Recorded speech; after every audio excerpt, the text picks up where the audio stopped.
ওকে শুয়ে দিয়েছিলাম, হঠাৎ করে দেখছি একা একা উঠে বসে রয়েছে। আমি তো অবাক ওকে দেখে। ও বাবা গো, বসতে শিখে গেছে একা একা। কখনো একা একা বসে না ও। ও শুয়ে দিয়েছি ফুল, কখন দেখছি তাকিয়ে ও একা একা বসে বোতলটার সাথে খেলা করছে। এই যে বাহারা নিয়ে এসেছে, শাড়ি পরবে। দাদা, তোর দাদা কোথায়? দাদা কই? আচ্ছা আচ্ছা, দাদা আসবে আসবে আসবে আসবে আসবে। যে তুমি দুষ্টান কেন করছো? হ্যাঁ, বা দিদি দেখো কত ভালো মেয়ে, সেজে গুজে একদম রেডি। বা সাজতে এসেছিল তখন বাহার, এখন বাহা দেখাও। হেভি লাগছে হেভি লাগছে। ওই তো রে ডাকছে, খাওয়ার নাম নেই, করে যাচ্ছে সকাল থেকে। মা দিদিকে টাটা করে দাও, পিকে টাটা করে দাও। বলে আমি পি না দিদি, এখনো ঠিক করে ওঠা গেল না। টাটা বাহা। হ্যাঁ সবকিছু ঠিক আছে, শুধু শাড়িটা বড্ড বেশি উঁচু করে ফেলেছিস, এখানে তুলে ফেলেছিস তুই। হালকা নামিয়ে নে, তাহলে ঠিক আছে। তো তুই তোর সুবিধা মতন রাখ তাহলে, ব্যাস ঠিক আছে। Tata tata. হ্যাঁ ও মা, হেভি লাগছে হেভি লাগছে হেভি লাগছে। এটা বাহা, একটা নেহা। ও মা, নেহাকে হেভি দেখতে লাগছে। নেহাকে কে সাজিয়ে দিয়েছে? আমার খুব সুন্দর লাগছে। ও মা গো, ওকে কি মিষ্টি লাগছে। এই তোকে শাড়িকে পরিয়ে দিয়েছে তোর মা, খুব সুন্দর লাগছে। হ্যাঁ, ওই এই বাহার চুল ধরে টানতে যাচ্ছে। একটা বাহার ফটো তুলে নি। দেখতে যাবি না তো? নিয়ে যাব না, না খেলে কিন্তু। তুমি খাবে না, এদিকে বাইরে ঘুরতে যাবে।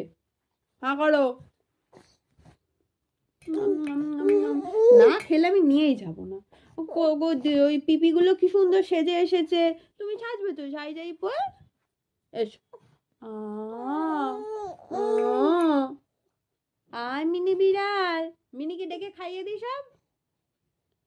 আয় আয় আয় আয় আয় আয় আয় আয় আয় আয়।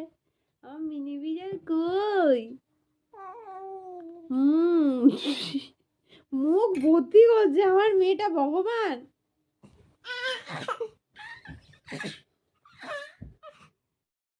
ঈশা জানি না, লিপস্টিকটা পুরো ভেট গেছে। বলে লিপস্টিকটা পুরো ভেট গেছে।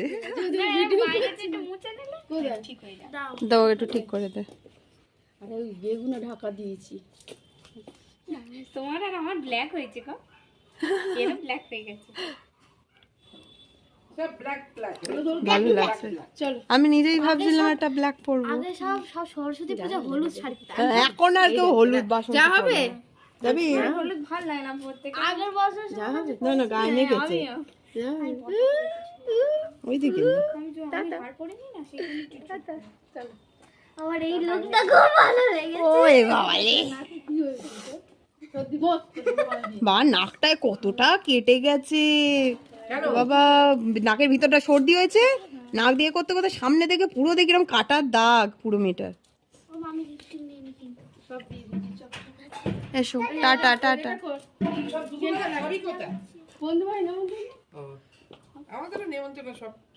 আমরা সব চলে যাবো এক্ষুনি।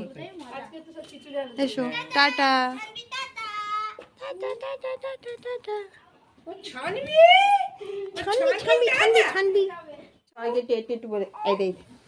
গুড মর্নিং মামা।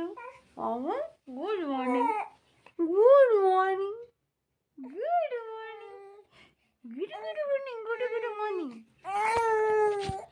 আচ্ছা আচ্ছা, এই দে গুড মর্নিং মামা। বল বাবারা, ভালো লক্ষণ আছে, খাওয়া দাওয়া করে একটু ঘুমি ঘুমি হবে। হ্যাঁ আজ রে নে, তুই আমার চুলগুলো ছিঁড়ে নে, নে নে। সকালবেলা এসে বাবা সেজে টেজে চলে গিয়েছে, আমি তো ঘুম থেকে উঠেছি, উঠেই ওকে সাজাতে বসে গিয়েছি।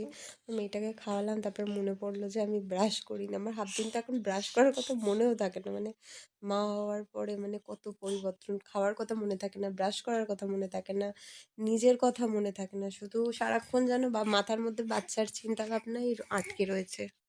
বা দিদি এলো, এসে সেজে গেল, তুমি সাজবে না? নাই নাই করো, আমরা আবার বের হবো একটু। হ্যাঁ হ্যাঁ, ওই একটা ঠামের বাড়ি যাবো। তো কে কাঁদে, এত কে চিৎকার করে আমার বলতো? সবসময় যে এত চিৎকার করিস, তুই যাবি না ঘুরতে? কি? হ্যাঁ আমা, এটা কি? তুই শানবি? তুই শানবি? হ্যাঁ হ্যাঁ, জামাটা মামি দিয়েছিল।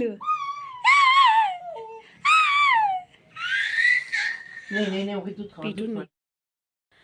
মেয়েটাকে খাইয়ে দাইয়ে ঘুম টুম পাড়িয়ে দোলায় শুয়ে দিয়ে আসলাম। আর আমি স্নান টান করে রেডি হব, কারণ মার এক বান্ধবীর বাড়ি আমাদের নিমন্ত্রণ রয়েছে, ওখানে যাব দুপুরে। আমাদের খাওয়া দাওয়া ওখানেই রয়েছে সব। বাবার জন্য শুধু রান্না হয়েছে ভাত, মা ডাল করলো, আর বোধহয় আগের দিনের তরকারি রয়েছে, মাংস করেছিলাম রোজার। ওর জন্য মানে ওকে ডেলি এবেলা মাংস খেতে দিলে ওর খুব ভালো হয়। অনেকে হয়তো বলবে পুজোর দিনে মাংস খাচ্ছে, ওর কোনো ব্যাপার নয়, আর আমাদেরও কোনো অসুবিধা হয় না। যে যেটা খেতে ভালোবাসে সেটা মন ভরে খেলেই হলো, এই হচ্ছে কথা।